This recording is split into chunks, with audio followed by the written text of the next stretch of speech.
ఈ వీడియోలో Shiva sir black magic తొలగాలి అంటే కనుక ప్రతి ఒక్కరూ తప్పక క్షమాప్రార్థనలు చదవాలని చెప్పారు. 1 2 3 4 5 6 7 8 9 10 ఈమె మీద బ్లాక్ మ్యాజిక్ చేసి 10 సంవత్సరాల 1 నెల అయ్యింది. అంతా ఆమె భర్త కుటుంబం వైపు నుండి వచ్చింది. 10 సంవత్సరాల 1 నెల ఆమె మీద బ్లాక్ మ్యాజిక్ చేశారు. మేడం, మీరెందుకు నమ్మటం లేదు? నమ్మకపోతే ఆమె ఇలా అసలు ఎందుకు ఉంది?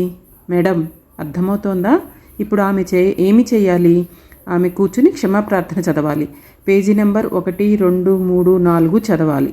పేజీ నెంబర్ 4 తప్పనిసరిగా చదవాలి.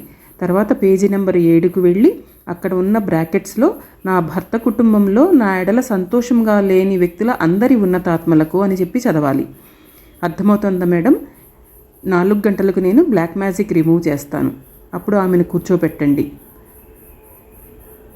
ఆమె దాన్ని ఎదుర్కోవాలి. మేడం షారన్, దయచేసి ఆమెకు అఫర్మేషన్స్ ఇవ్వండి. ప్రతి ఒక్కరికి అఫర్మేషన్స్ ఉండాలి. కొత్తగా వచ్చిన వారందరికీ కూడా అఫర్మేషన్ పేపర్స్ ఇవ్వండి. అఫర్మేషన్స్లో పేజీ నెంబర్ 1 2 3 4 తప్పనిసరిగా చదవాలి. మీకు బ్లాక్ మ్యాజిక్ రిమూవల్ కావాలంటే ప్రతి ఒక్కరూ చదవాలి. అర్థమవుతోందా మేడం? దయచేసి వెళ్ళి కూర్చోండి. పేజీ 1 2 3 దాని మీద నెంబర్లు ఉన్నాయి, దాని ప్రకారం చదవండి.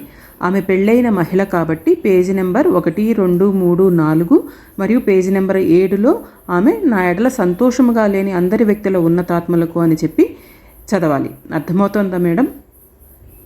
తప్పక చదవండి. ధన్యవాదములు.